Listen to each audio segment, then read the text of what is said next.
This video has been sponsored by War Thunder. More details about that later in the video.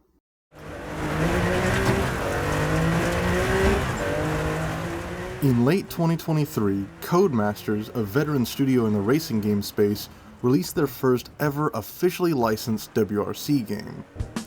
Cody's, who had developed rally games for years under the Colin McRae Rally and later Dirt names, was no stranger to handling rally games, and after getting the license from the previous holders at Nacon, they seemed like the perfect studio to handle rallying's flagship series. It was good.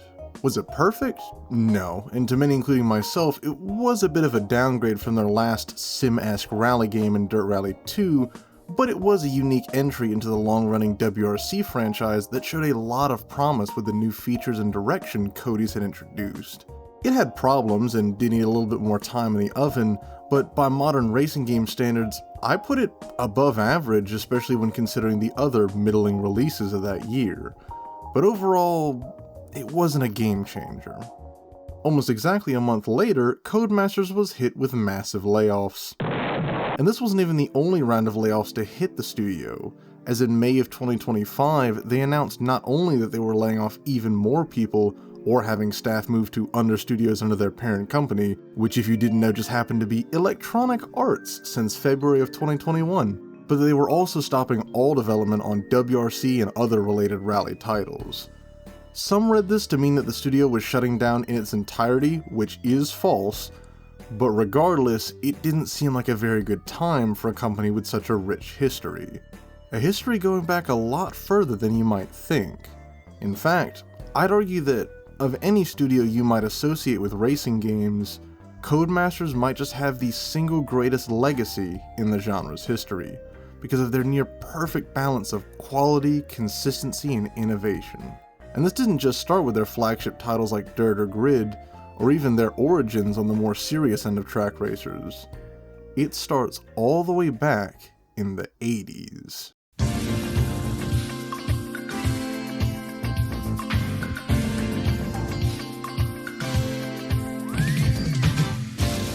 A distinction that should be made now, and actually something it shares with its current parent company in EA, is that Codemasters is both a game developer, and for much of its history, was a game publisher, often putting out third-party titles. This is why if you go to the Wikipedia page for Codemasters games, the first thing you see is Super Robin Hood, even though the first game Cody's developed was called BMX Simulator, the first in a very long line of racing games.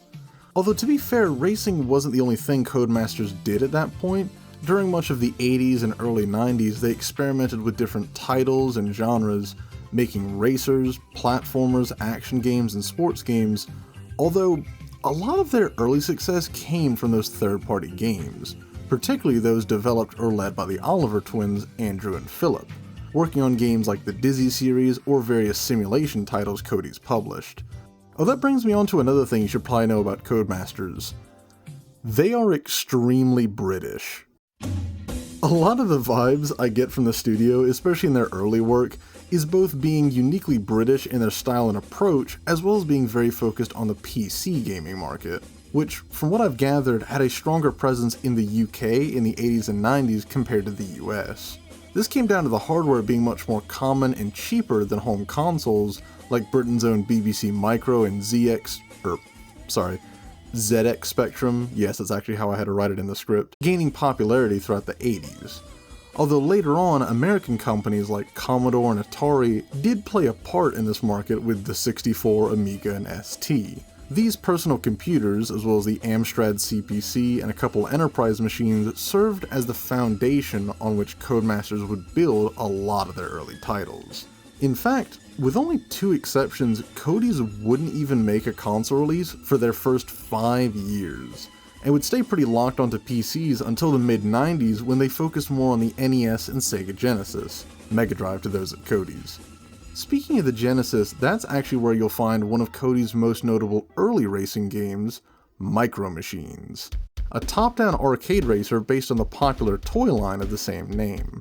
I played the first and third games to get a feel for the series because a lot of the older gamers I talked to had good things to say about them, and okay, I'm not gonna call these games outright bad, but I'll certainly say they aged a lot rougher than some of the undeniable classics of its era. Like, the gameplay is fun and has some unique ideas, but the top-down perspective combined with the small-ass field of view and stupidly fast cars mean that this can be painfully difficult for what feels like no reason. This is the same issue a lot of older top-down games had in the era of no-resolution displays, so I'm not taking it away from this game specifically, but man, this is a hard one to go back to, especially as someone who didn't play it at the time. Micro Machines 3 does this a little bit better, while also adding more character and characters to the game, and playing it on a modern emulator with better resolution does somewhat improve my visibility complaints, but the overall roughness and lack of consistency in car and track quality makes this a hard sell for me. I understand liking these games at the time, and I don't want to take that away from any old school gamers out there watching, but there's a lot better from this era, and even many of the critics at the time said as such. But those games aren't the focus of this video, because the Codemasters we know of today didn't begin in the mid-80s, it began in the late 90s, with the release of TOCA Touring Car Championship and Colin McRae Rally. Let's start with the former. Sofa goes through the fourth position inside the box, and Harvey's right behind. Harvey's attacking turn. There's Harvey, there's Clellan. Clellan the speed ahead, but Sofa is ahead of the box. But he's got to pass a lot of people, including the back of BMW and Steve Sofa. They go round Andy, and Harvey's coming up. Tim Harvey in the second BMW is inside Clellan the bridge. He's gone through. He's up to fifth position. He's up to fourth position. Tim Harvey is leading the championship again. Fantastic. The first TOCA, called TOCA Touring Car Championship, came out in November 1997 in Europe on the PS1 and PC, and would come to North America almost a full year later. The name actually comes from the company behind the British Touring Car Championship, or BTCC, which is what the game itself simulates. It's basically a console sim that lets you experience a full BTCC season, and that's about it. All you have is championship mode, single race, time trial, only 8 cars and tracks, not counting the cheats you can enter or the fact that Donington Short and Donington GP are counted separately, and basically no extras like customization or campaign. This is a very straightforward game, which I can appreciate. It effectively takes the arcade simplicity many racing games had at the time, but filtered through the lens of a more realistic track racer. Although, with that being said, and I'm sorry to my old TOCA diehards, I really didn't have that great of a time with this game. Now that's not me calling it bad or even uninteresting, because there are some cool things I found here, like having an actual damage model in a PS1 game, which I was not expecting at all, or having actually decent car sounds for the time, but the actual moment-to-moment gameplay is rough. The physics were thought of in the same way a lot of modern sims are, meaning, so harder and more unpredictable means more realistic, right? It's very easy to slip and lose control at seemingly random places, especially with the lack of visual feedback the game gives you on when you might be losing grip. The game also runs painfully slow when more than about 3 cars are loaded in at once, even with the more extreme LOD making the furthest cars out of Lego. Because this game is a little rough in the graphics department, I'm willing to bet this dip in frames is mostly on the CPU side, because races feature up to 15 CPU drivers, which, while impressive, is probably taking its toll on the poor 32-bit CPU. These two issues aren't absolute deal breakers, but the thing about them is they each get solved or massively improved both in the game's sequels and in a game that kind of loomed large in the back of my mind while playing through this game. See, over here in North America, there was a certain other track racer released 4 months earlier that, in my opinion, absolutely blows this out of the water. That game is Gran Turismo. Now, is it the most fair comparison when GT1 had 4 times the staff, 3 times the development time, as well as the backing of a juggernaut like Sony? No, not in the slightest, but as a gamer growing up in the late 90s, I certainly know which one I would have preferred, and the sales numbers back up that assumption. Again, Sony backing definitely makes this more in GT's favor, but I think they'd have won out regardless. TOCA 1, while not being a bad racing game by any means, is a bit of a hard sell for someone who's never played it, especially considering how basically all the best bits, content and gameplay wise, were taken and improved on by its successor, TOCA 2.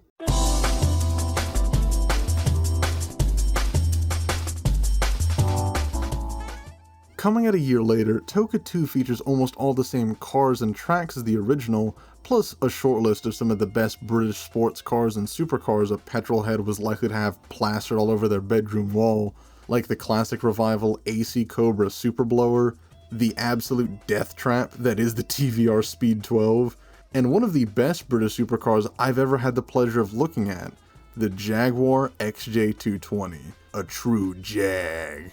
They also added a few new tracks that you unlock as you progress through the championship mode, which is a lot more enjoyable now because they massively improved the physics. The original game feels like a classic wheel sim forced onto a squishy PS1 D-pad. This, on the other hand, feels like the game actually was designed with the devices people have in mind. The cars are responsive and give a decent level of visual feedback on when they're going to slip and when they still have more to give grip-wise. Correcting slides is still a bit harder than it needs to be, but in these front-wheel drive, slick-tired race-spec road cars, it's pretty hard to slide if you're actually trying to take reasonable racing lines. Outside of the racing, the limited menus and soundtrack are definitely an improvement from the first game, although they take up so little of the actual time you spend in-game that I wouldn't count them as a major point in favor of this game. My only real critique is one that stems mostly from looking at the game from a modern context, or from that GT comparison I made before, which is that the game feels a little shallow past the initial races. Like, once you get past the first few races of the championship, you don't get many surprises outside of the AI not remotely knowing how to handle tighter corners, and even in the new modes like the support car championships and challenge mode, they lose a lot of their unique quality after just a few runs. Although I'd say there's still an enjoyable 5 to 10 hour experience in there from someone who's never played the game. If you did enjoy it then and still do now, more power to you. It's also not a game that was really that big over here in the States. This was obviously more targeted towards European and particularly British touring car fans. And for them, this might have been exactly what they were looking for. But for me, the best early take on BTCC from Cody's came 2 years later.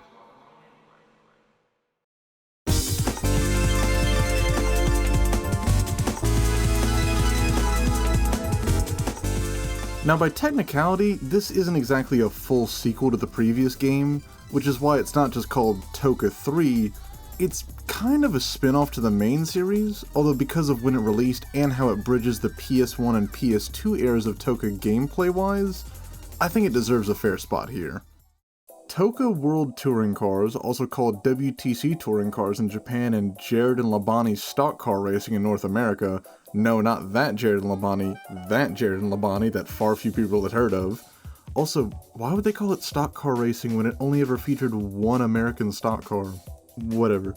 And it was only released on the PS1 this time, never getting a full PC version. Like I said before, this game started a shift in the structure of the series, taking the focus away from the BTCC cars specifically, and giving the player a more international championship mode featuring racing in series from all over the world. Although still with a focus on touring cars or whatever the regional equivalent might be, like V8 supercars, the occasional NASCAR, or Group A racers. In essence, a lot of the major road car built race car series are shown off in this game, as well as the returning regular road cars from the previous installment. I really like this format as it makes you feel like you're rising up the ranks of these regional and then international championships in a way that GT, I'm not going to say started, but certainly popularized and expanded on with their first two games. This means you get more international tracks like the A1 Ring, Bathurst, Buenos Aires, Laguna Seca, Monza, Sugo, and Vancouver, as well as the returning UK tracks like Oulton Park, Brands Hatch, Silverstone, and Snetterton. All the tracks are rendered really well for a PS1 game, and the whole package just looks a lot nicer than the last two games did. A big visual improvement I noticed was in the cockpit camera. Now this was a thing in the last two games, but now the interior details and movement of the camera give a lot greater feel of what the cars were actually like inside, and also mean you can feel a lot more of the road surface dynamically through the camera, which is something I really only started noticing in games 2 generations newer to this, so it's really impressive to see it make an appearance here. Speaking of the driving, this game features my favorite handling model of the 3 PS1 games. Like, this is almost at that Gran Turismo 2 level of having a feel so smooth, you could probably just port it to a modern racing game and it'd still feel engaging. Granted, I did have issues in the races, not with the tracks or with the driving, but with the AI opponents. This game actually starts some of the trends I noticed in later Codemasters games that really add to their feel in races. Stuff like a little bit of extra aggression without it feeling like a straight demolition derby, and having cars lose control and spin out in fairly believable ways, like in ways a person would.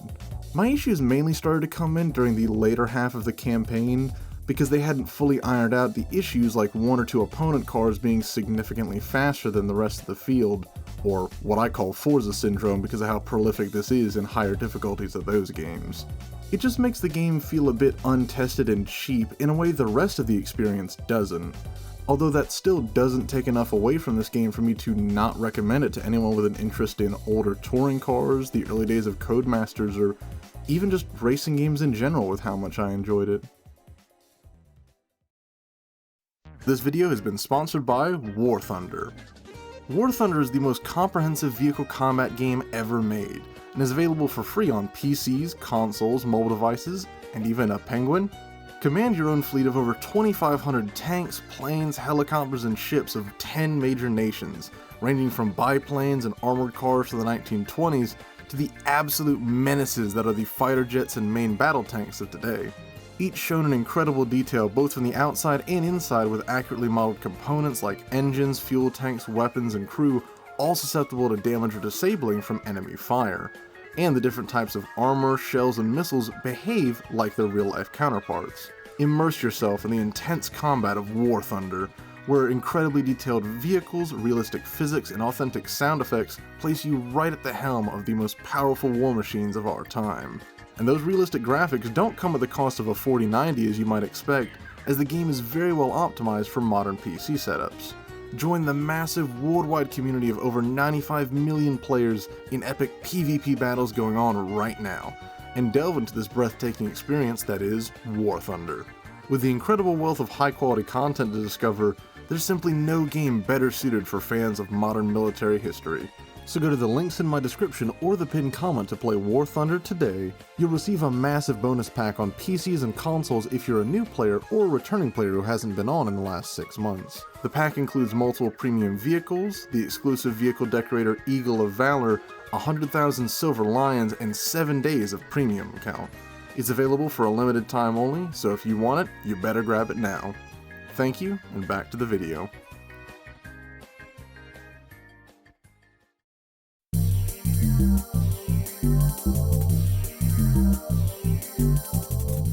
If I didn't make it clear, TOCA World Touring Cars, while a great game on its own, also felt like a stepping stone that later games would take and improve upon as they moved to 6th-gen consoles. So did they? Not as much as I'd hoped. TOCA Race Driver, also called Pro Race Driver here in the States, is one of those games that I really wanted to like. It has almost all of what I enjoyed about the last game and more, including new cars, tracks, a revamped progression, better visual design and aesthetic, and an actual story that I'll talk about later. But even with that, I didn't find myself enjoying this game all that much. Now, that's not to take away from anyone else's enjoyment of the game. A lot of people love this game, but there's just a few things about it that kind of threw me off. The most immediate one was the physics, which I'd say were a notable downgrade from what came before, I believe due to the changes in map design that came with the better hardware. The tracks now feel much larger in physical space, so the physics had to account for that, and they didn't do a great job. To me at least, the physics feel both stiff and floaty in a way that makes the cars feel unresponsive and sometimes even unpredictable, and the transitions in the levels of grip between turning, braking, and accelerating don't feel natural coming at it either from a sim or arcade point of view. This unresponsiveness is remedied a bit in the lighter, more agile cars, basically cars known for their quick handling in real life, but in something like the American stock cars, These things are in a constant state of stiffening up, sliding, going limp dick, and dying, all while packed onto tracks that are usually nothing but mashing the throttle and turning left against 8 other cars that feel the same, except for all of their drivers have been lobotomized. Oh yeah, my issues with the CPU players from the last game have not really been addressed, and are arguably worse here. They have next to no spatial awareness, and after you figure out the handling, they don't even really have the challenge they did before. They just kind of become rolling roadblocks for you to pass or smash into when they break far too early.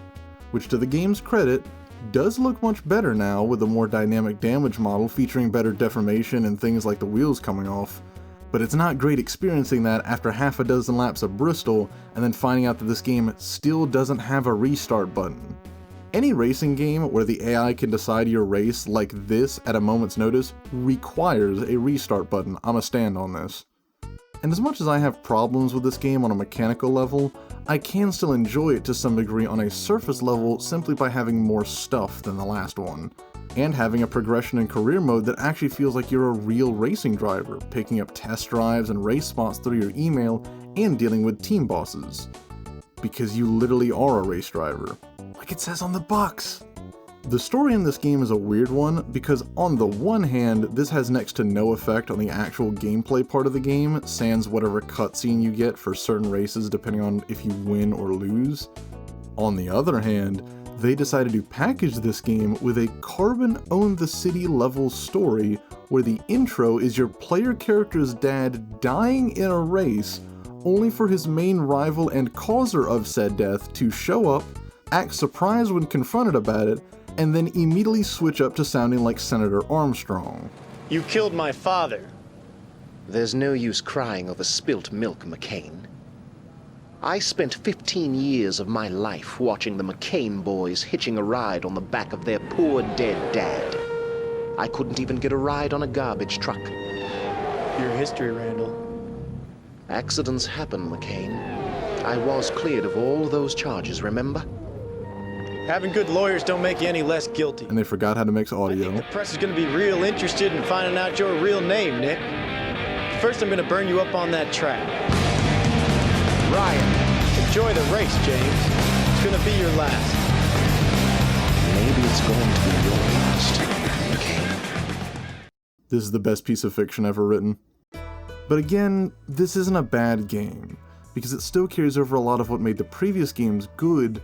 And I'm sorry if I'm sounding a bit hard on it, but a lot of that also comes from the fact that this too feels like a stepping stone to something greater, and what we got more than makes up for it.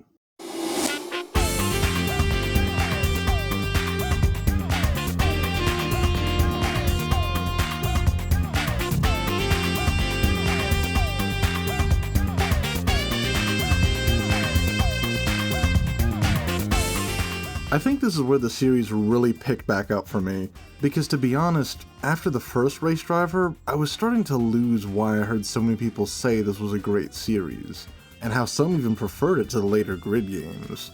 But this, even with its flaws that I will talk about, made me regain confidence in the series.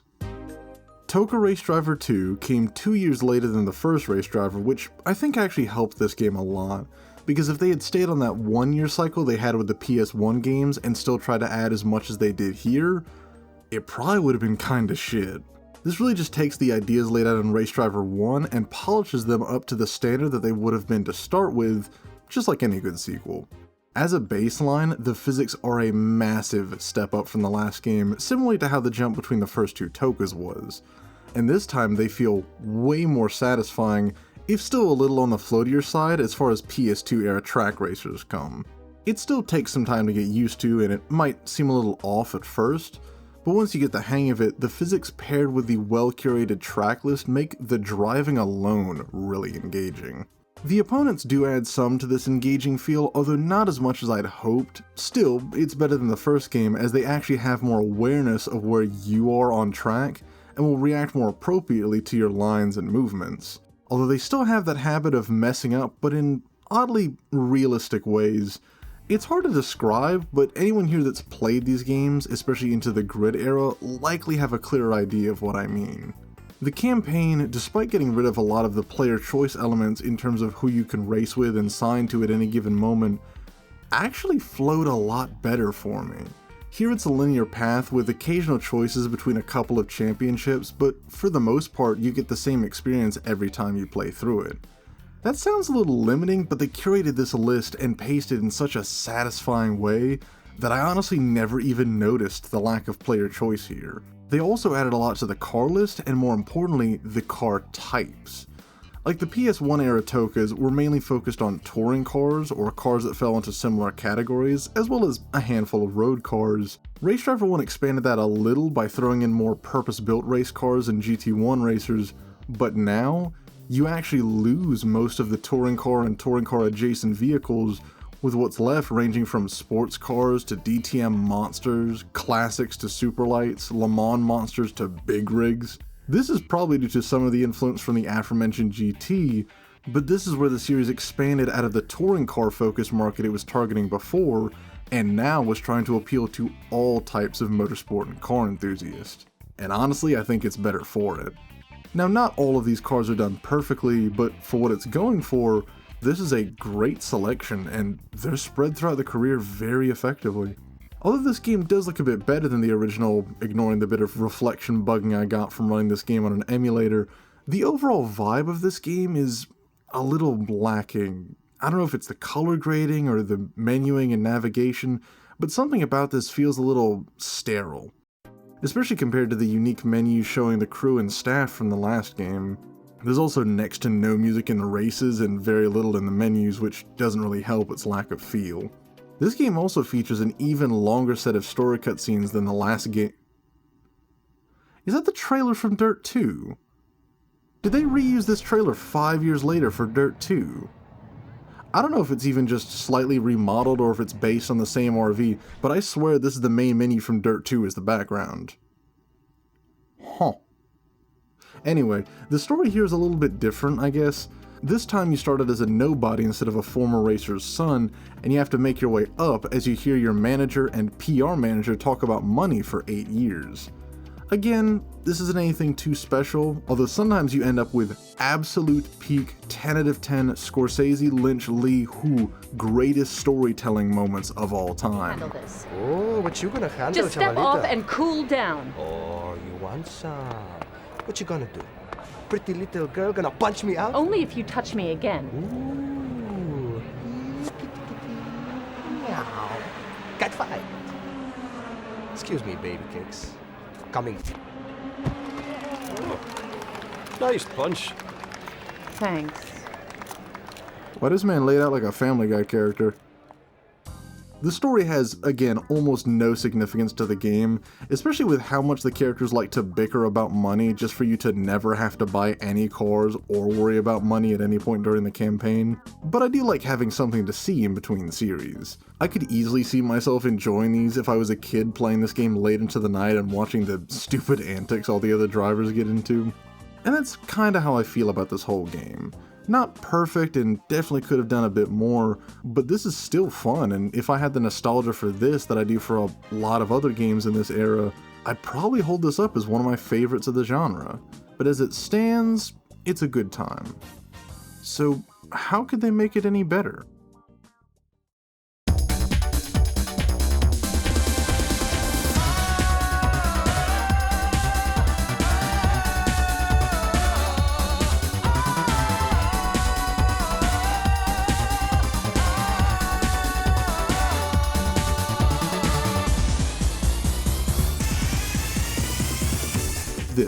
This is how.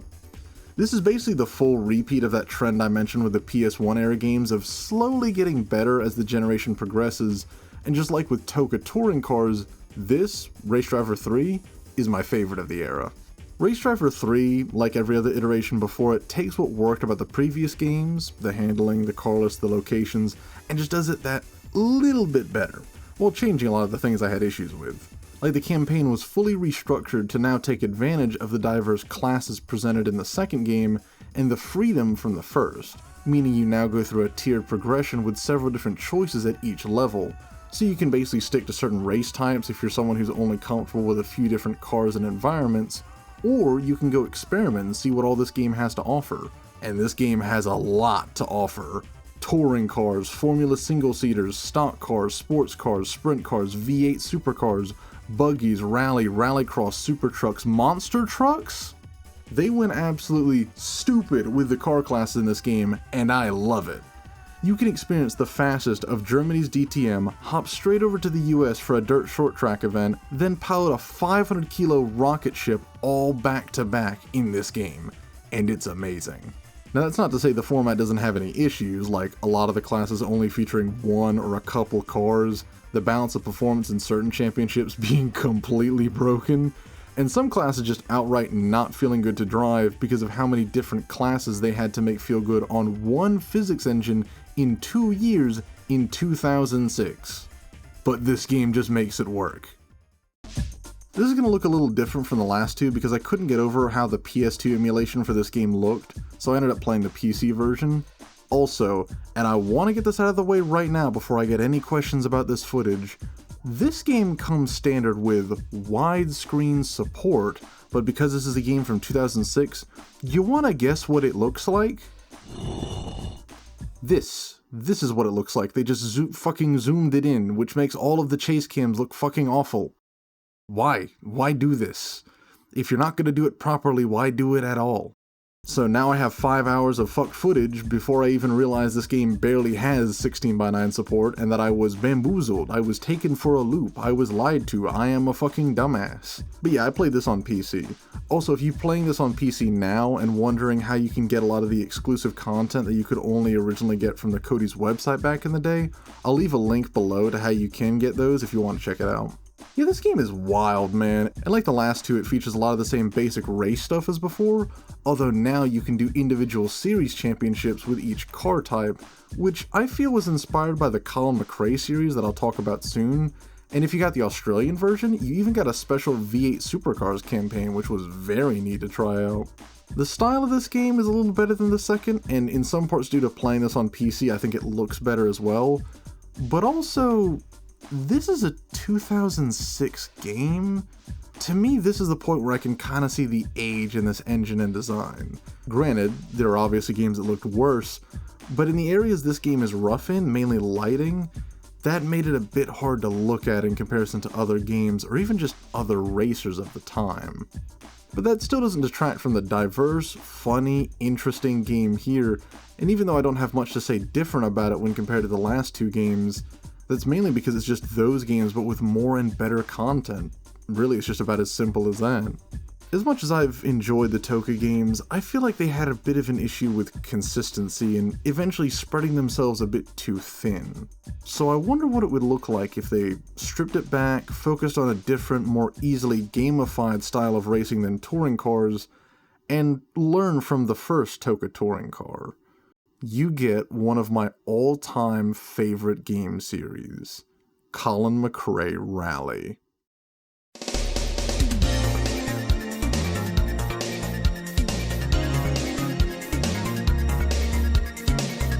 I usually don't like repeating myself on the channel, which is why I tend to stay away from re-reviewing games even when I'm covering topics that could benefit from me talking about them more. But the last time I talked about the origins of this series, I didn't really go that in depth and actually barely played them. So this is to rectify that. Colin McRae Rally is a series that kind of started out like a lot of those athlete-named sports franchises, getting a little bit of technical support from Colin and people he worked with, but unlike a lot of the sort of forgettable games that got the names of race car drivers, Colin McRae managed to get into that coveted tier of a John Madden or Tony Hawk, in that their franchise would go on for years and be one of the most successful in its genre, and I think it very much deserves that success. The first Colin McRae came out on PS1 and PC in July of 1998, although it didn't actually come to North America for a full year and a half afterwards. My best guess as to why is that Rally really isn't, and especially at the time wasn't, a big thing over here in America. Which is a shame because Rally is peak. Like the first TOCA, this game presents a kind of bare-bones experience with Rally, just featuring championship mode, quick race, time trial, and something that would be a on-again, off-again staple of the series, Rally School. an optional tutorial showing players the basics of the game. Now for me, I didn't really touch it and just hopped straight into championship mode, and it was already amazing. The handling in this game just feels so smooth and responsive even back here. Sure, I had to get used to the sort of slippery feel, but I expected that. I'm literally racing on loose surfaces. Yet I have more grip than I did in the first TOCA. The cars are responsive and fun, light, but still with enough weight to feel their momentum in corners and over bumps. And they clearly telegraph to me, the player, how much grip they still have and how much further I can push the car, which is a great thing to see in any racing game. The car and track list is a little on the slim side, but again, like TOCA, it's trying to emulate the 1998 WRC season, and so it got all the cars involved in that series. Maybe it's just my preference for rally over touring cars, but these are already some of my favorite cars in any racing game, so having them in this game made it feel just that little bit better.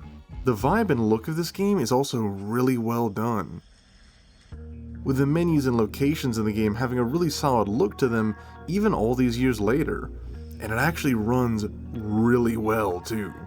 If my guess about the CPU opponents from TOCA was right, then it makes sense that in a game featuring no other cars on screen, it'd be able to run a lot smoother. Like I said, this is a simple game, but it gets so much out of just having a solid foundation and getting a lot of the little things right.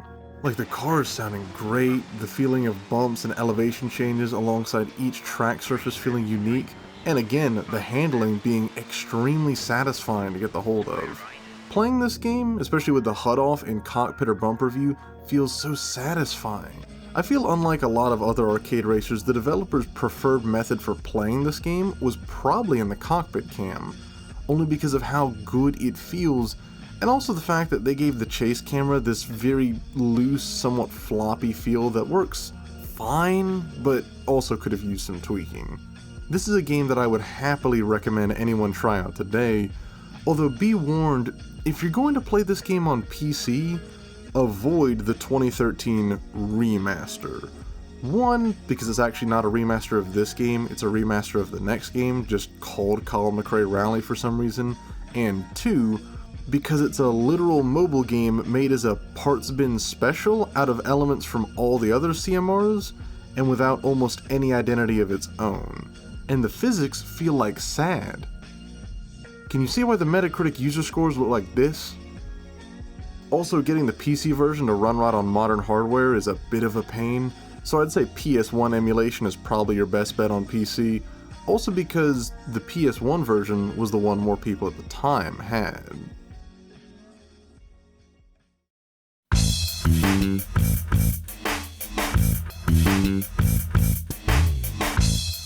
Colin McRae Rally 2 is, again, one of those games that I don't really have a lot to say about, not at all because it's bad. I'd argue this is a contender for one of the best in the series, but because it just feels like a slight iteration on the first game, which again, fair, it just doesn't leave me with much to add without repeating myself. I've heard people mention this game like it was some massive step up from the original, and like, yeah, there are some parts I think it did better, like the physics are a bit tightened up, the graphics are a little sharper, they made notable improvements to the damage model to the extent that I would actually call this one of the best of the PS1 era outright. They added what I can best call a custom rallycross mode, as well as having some road-going versions of the rally cars showcased and some classic era rally cars for the hardcore fans to enjoy.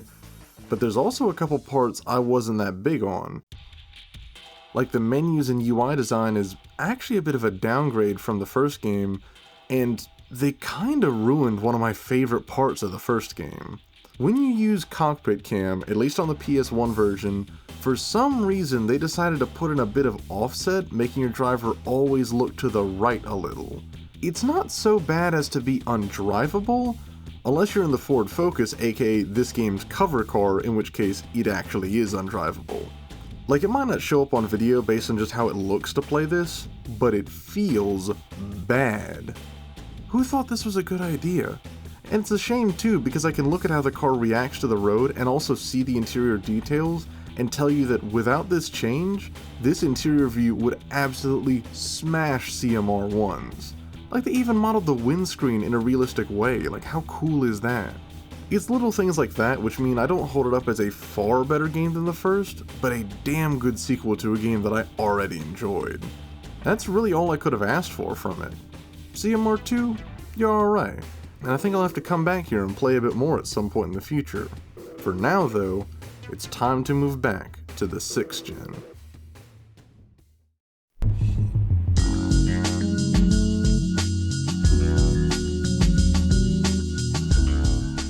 Taking over 2 years to develop after the last game, Colin McRae Rally 3 marked a big shift for the series. Well, big for this series, it's not like they started doing drag racing.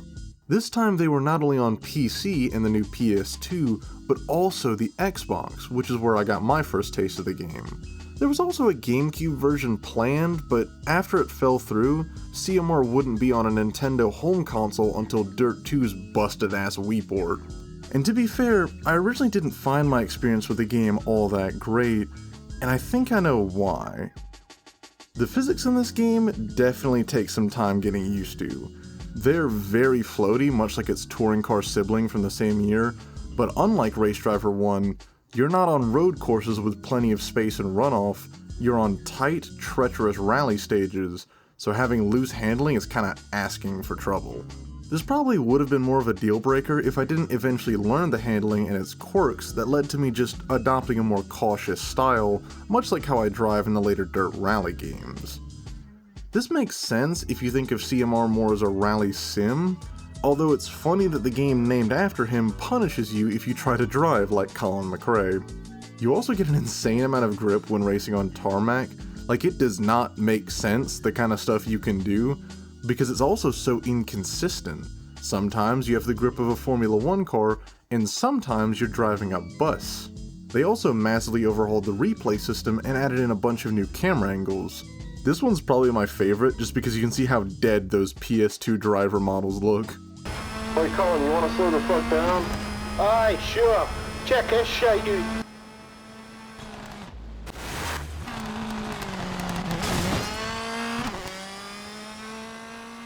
There was also a complete overhaul to the vibe and sound of this game, and to be honest, I am all here for it.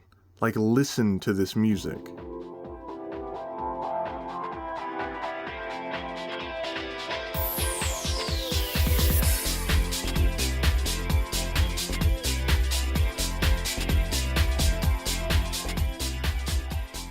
There's just something about this that, regardless of if I grew up with it or not, just hits so well. Also, like I mentioned in the last video, I really enjoy the UI design and presentation in this game, especially when you're going to make adjustments to your car and you get to see all the complex inner geometry underneath. Although unfortunately, and I kinda hate to admit this, the mental connection I made when I first saw this was to Top Gear RPM tuning of all games. You know, just one of the worst racing games of all time, and also probably my favorite dumpster fire I've ever played. CMR 3 also didn't really add much to the series in terms of content, unlike the last game, with most of its changes coming on the physics and graphics fronts. Which, to be fair, this game does look a bit better than CMR 2, if a little muted in places. And overall, I think CMR 3 is still a really good racing game, and still one of the better arcade rally games of its era, but given the series that it was a part of, this served more as a bridge between the growth and innovation they showcased from the first two games, and the later quality and consistency of the games that would follow. Games like... I guess this is kind of what it feels like to be a fan of a yearly release franchise, in that some of the changes are literally just who shows up and where they play at, and while on the surface that's what Colin McRae Rally looks like, there are some exceptions. One, these games are actually good, and two, they actually got better with time. Like as an example, they finally started making changes to the campaign mode, now featuring these little parts testing segments where you could test out new equipment for your team, and if you passed all the requirements, you would actually get to keep an upgraded part for your car.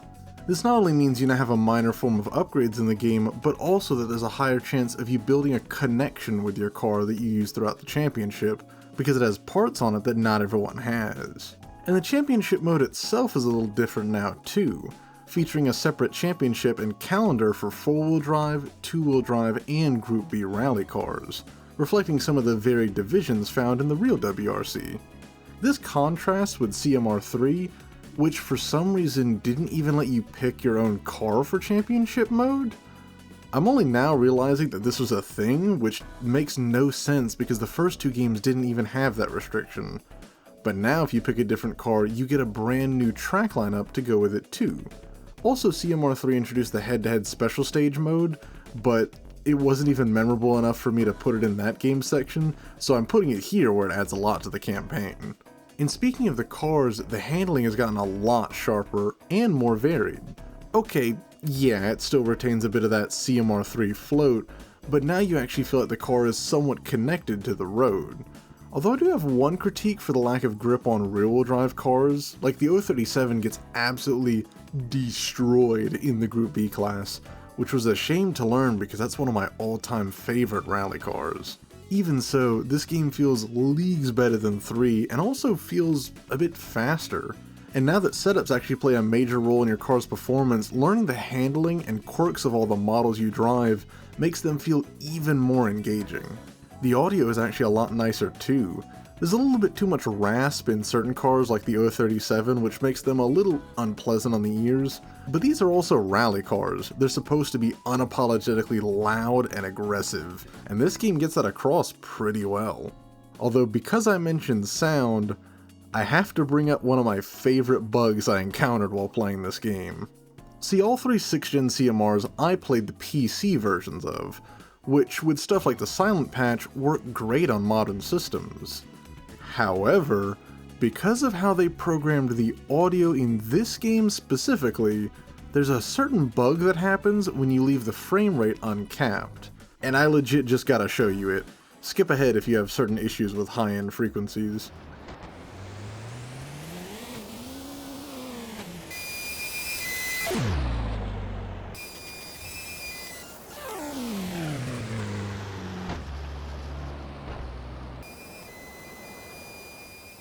Yeah, this sounds really stupid, and my best guess as to the cause of this is that somewhere in the math to calculate the Doppler effect strength, that's the effect that means a sound at speed increases in pitch as it passes by you, someone added a variable that's tied to the frame rate instead of with the in-game time, meaning the strength of that effect is exponentially increased when you're running at, 900 FPS. So if you're playing the game and don't want absolutely cooked replay audio or audience applause that sounds like ants or frying chicken, then I'd suggest capping the game at 60. Although the frame rate actually doesn't affect the driving, so the game is still perfectly playable like this. I don't know. And all of that, along with the slight graphical updates from 3, made this a much more enjoyable experience. And probably the game most people would call the best in the franchise along with 2. And to be fair, they're both amazing titles, but in my experience, the Colin McRae rally game I had the most fun with was this.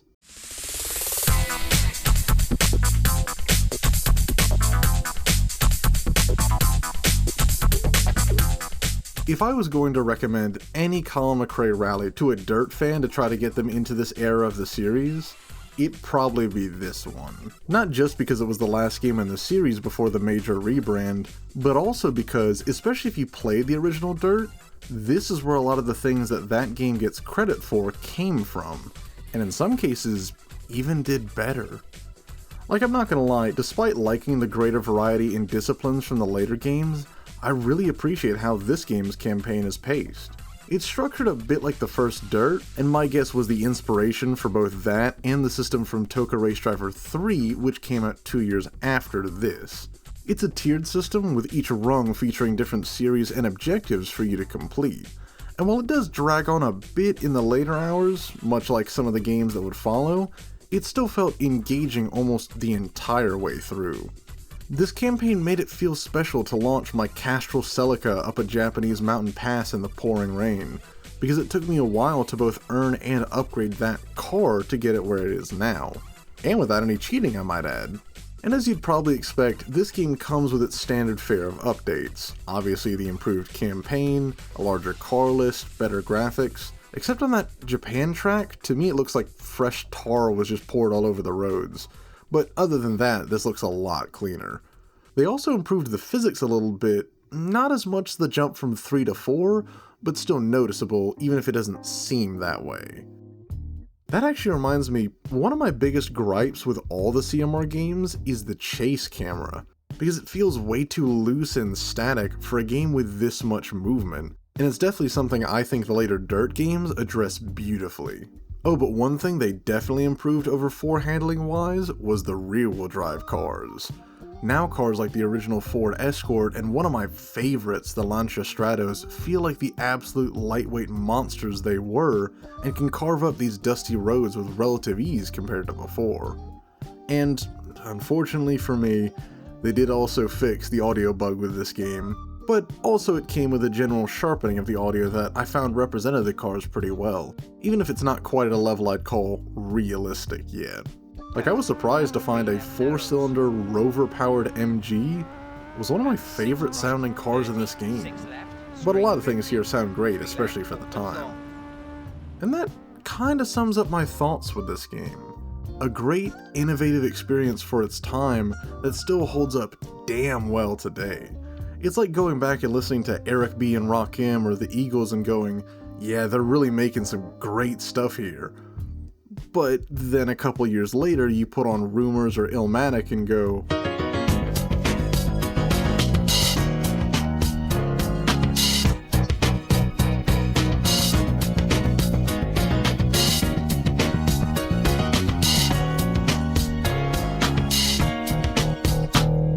oh shit, you can do a lot more with this than we even thought you could at the time. It doesn't take anything away from these games that I prefer the later entries and what they bring to the table, because these games, especially TOCA World, Race Driver 3, and every CMR except probably 3, are stone cold classics that I would recommend to any avid racing game fan, or even just a relative newcomer looking to get into the genre. Granted, playing them on the latest hardware might prove a little challenging and would require some more work than just grabbing them off Steam, but if you're willing to put in that work, you'll end up with something that's an absolute blast to play. And as many of you already know, this isn't where Codemasters' story would end. But for the second half of the tale, I need a little bit more time to get things in order. So if you're watching this a few weeks after uploading, there should be a link to the next part after the music list.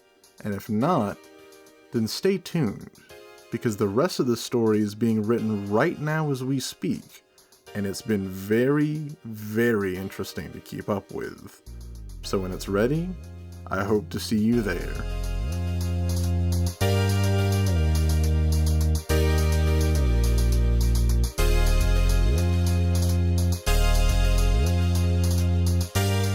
Again, thank you to War Thunder for sponsoring this video.